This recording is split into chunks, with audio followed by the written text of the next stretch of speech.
अस्सलाम वालेकुम। आप देख रहे हैं विजन पॉइंट और मैं हूं सारा खान। नाजरीन, जैसे हमने देखा कि 26वीं आईनी तरमीम पास होती है और उसके बाद एक लीगल रिफॉर्म्स का एक सिलसिला पाकिस्तान में शुरू हो जाता है, आईनी बेंचेस बनते हैं, तो एक जानिब से एक बयानिया जो है मुसलसल आवाम के सामने रखा जाता है कि शायद अदालती निज़ाम हाईजैक हो गया, अपनी पसंद के जजेस के ज़रिए से मनपसंद फैसले हुकूमत लेगी और अब जो है शायद अदलिया या इंसाफ हुकूमत की बांदी बन गई है। मगर दूसरी जानिब हम देखते हैं कि वही अदालतें, वही वाला लीगल प्रोसेस जो है वो किस तरीके से तरीके इंसाफ और बानी पीटीआई को मुसलसल रिलीफ दिए जा रहा है। अभी आपने ये भी देखा कि तोशाखाना केस 1 के बाद तोशाखाना 2 के अंदर भी जो है बानी पीटीआई उनको ज़मानत मिल गई, उनको ज़मानत जो है वो उनकी मंजूर हो गई है।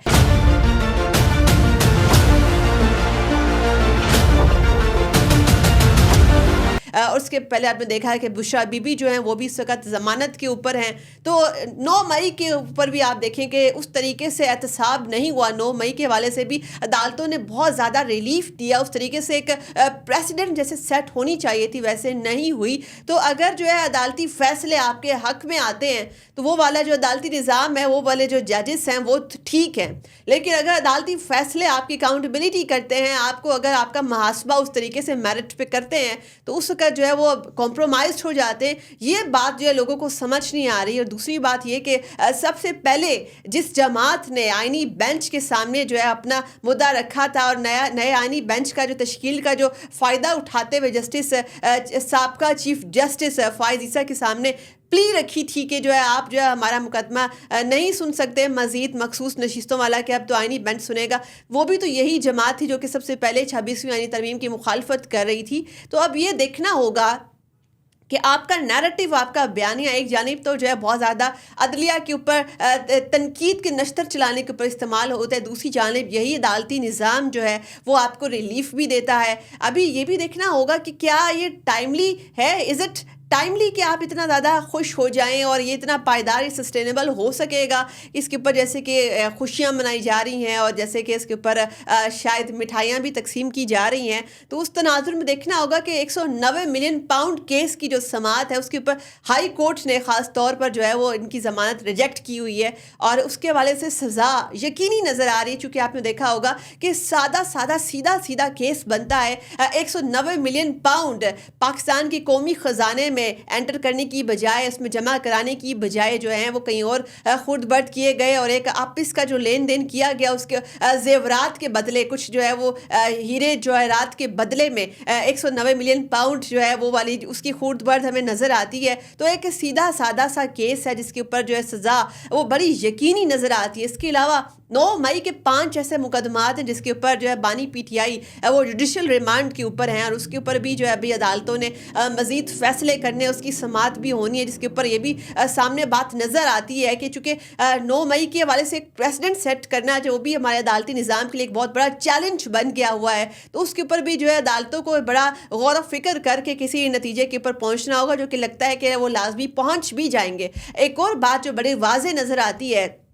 कि जैसे जैसे जो केसेस हैं ये अपने मंतकी अंजाम की जानिब बढ़ रहे हैं, जैसे जैसे नज़र आ रहा है कि 190 मिलियन पाउंड केस के अंदर सज़ा यकीनी है, वैसे वैसे इदारों के ऊपर प्रेशर डालने के लिए और शायद अमरीकी मदद हासिल करने के लिए भी कि शायद यहाँ पर हम दंगा फसाद करेंगे, वायलेंस करेंगे, यहाँ पर इंतशार फैलाएंगे, तोड़ फोड़ करेंगे तो उसके नतीजे में कुछ लाशें गिरेंगी, लाशों के ऊपर जो है हम सियासत करते हुए जो है बैरूनी क़ुव्वतों को पाकिस्तान के अंदर इन्वॉल्व करेंगे और पाकिस्तान के अदालती निज़ाम के अंदर मदाखलत के हवाले से उनको इंसाइट करेंगे। तो ऐसी सिचुएशन हमें 24 नवंबर की कॉल के अंदर भी नज़र आती है कि उसके अंदर जो है एक भरपूर प्लान है कि कैसे कैपिटल के ऊपर चढ़ाई करनी है और कैपिटल के ऊपर जलगार के नतीजे में इसको जो है यरगमाल बनाकर और इसको सबोताश करके और डिरेल करके पूरे मुल्क को आपने जो है वो एक इंतशार की सियासत करनी है और उसके बाद जो है वो जत्थे जो है यहाँ पर बैठ जाएंगे। उसके बाद जो है एक खबर बनेगी कि पाकिस्तान के अंदर जो है इतनी ज़्यादा वोलेटाइल सिचुएशन और अभी आपने देखा कि back to back American Congress की जानिब से खतूत लिखने का सिलसिला जारी है। तो प्रेसिडेंट इलेक्ट डोनाल्ड ट्रंप से हमारी जो लॉबिंग फर्म्स जो इस वक्त पीटीआई ने हायर की हुई हैं वो बड़ा प्रेशर डालने की कोशिश करेंगे। पाकिस्तान के हालात बड़े नाजुक हैं और 24 नवंबर उसी तनाजुर की एक कड़ी है कि पाकिस्तान के हालात नाजुक किए जाएँ, पैसे वो वाली सिचुएशन क्रिएट किए जाए, ऐसे वोलेटाइल हालात हालात क्रिएट किए जाएँ कि बैरूनी क़ुव्वतों को यहाँ पर इंसाइट किया जाए कि वो मदाखलत करें, अदालती निज़ाम के ऊपर इन्फ्लुएंस हो, यहाँ पे जो है रिहाई दिलवाएँ। तो ये वाली सिचुएशन बड़ी आयरॉनिकल है कि एक जाने वही अदालतें जिनसे आप कहते हैं कि हमें यहाँ पे इंसाफ की कोई उम्मीद नहीं है, वहीं से आपको रिलीफ नज़र आता है तो आप कहते हैं कि हम जीत गए या हमारी जो है इसमें फ़तह की निशानी है और हम सुरखरू हो गए। मगर वही अदालती निज़ाम जब मेरिट के ऊपर फैसला करता है तो उस वक़्त आपको लगता है कि आप विक्टिमाइज़ हो रहे हैं, आप पब्लिक के सामने अपना नैरेटिव बेचते हैं कि ये वाली जो अदलिया है दैट्स कॉम्प्रोमाइज्ड। आप बैरूनी क़ुव्वतों के सामने एक नैरेटिव क्रिएट करते हैं कि हमारा जो अदालती निज़ाम है वो बिल्कुल सिवियरली कॉम्प्रोमाइज्ड है, यहाँ पर इंसाफ की कोई उम्मीद नज़र नहीं आती। अच्छा, इसमें थर्ड बड़ा अहम नुक्ता, बड़ा अहम पॉइंट है, वो ये है कि बुशरा बीबी जो इस वक़्त ज़मानत के ऊपर रहा है और जिनका हमेशा से दावा था कि वो एक घरेलू खातून, उनका सियासत से दूर दूर तक कोई ताल्लुक़ नहीं है। बाकायदा जैसे आपने देखा होगा कि ऑडियो लीक्स भी सामने आई तो उसमें वो एक पॉलिटिकल स्ट्रैटेजी पीटीआई के बिहाफ के ऊपर क्राफ्ट करती हुई आपको नजर आई। बाकायदा उन्होंने डायरेक्शंस दी और इतने जो बड़े बड़े जो नज़रियाती पीटीआई के कारकुन थे और जो उनके लीडर्स थे उनको बाकायदा वो धमकियां देते हुए एक पॉलिटिकल ब्लैकमेल करते हुए नजर आती हैं।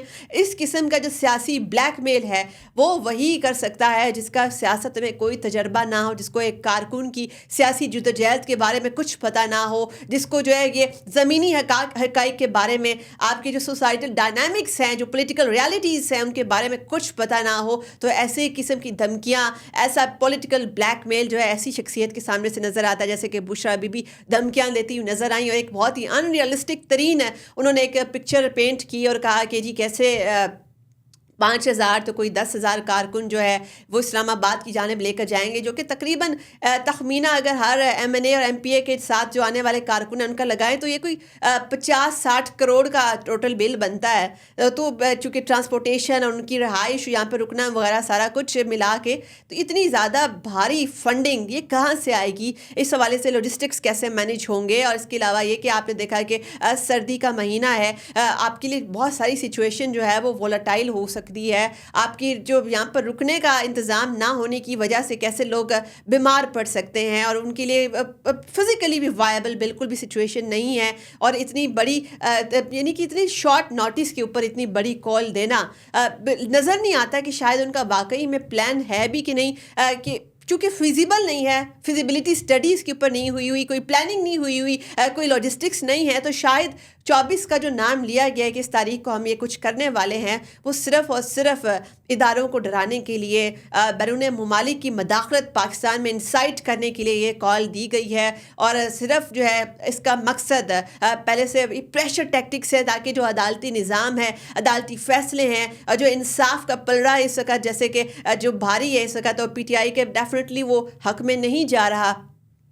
तो उसको किसी तरीके से डिरेल किया जाए, इंसाफ के निज़ाम को डिरेल किया जाए। और हमेशा से जो है अगर आप एक मुहब्बे वतन शहरी हैं पाकिस्तान के, आपकी तो सबसे पहली प्रायोरिटी यही होनी चाहिए, अगर आप मुहब्बे वतन जमात भी हैं, जो कानून, चूँकि आपका नाम तहरीक इंसाफ है, तो इंसाफ के तकाज़ों को मद्देनज़र रखते हुए जो इंसाफ के तकाज़े एक आम शहरी के लिए हैं वही पीटीआई के लोगों के लिए, बानी पीटीआई के लिए होने चाहिए। जो जेल में जो सहूलियात बाकी पाकिस्तानी शहरियों को मुयस्सर हैं वही उनके लिए होनी चाहिए। तो आप जो जब यहाँ पर आप हैव्स और हैव्स नॉट के अंदर, और इसके अलावा ये कि आप एक बड़ी क्लियर आप जो है वो कैटेगराइजेशन कर देते हैं कि भाई अगर हम सियासी जमात हैं, हमें इस तरीके से जो आप पैट्रोनाइज़ करें, इस तरीके से आप हमें फेवर दें, तो आपका नैरेटिव कहाँ गया इंसाफ का, जिसमें आप इक्वालिटी का और जो आप इसके अलावा इंसाफ सबके लिए का जो आप दावा करते हैं वो नैरेटिव आपका कहाँ गया। तो ये बातें जो हैं ये सोचने की हैं, इसके ऊपर गौर व फिक्र ज़रूर कीजिएगा।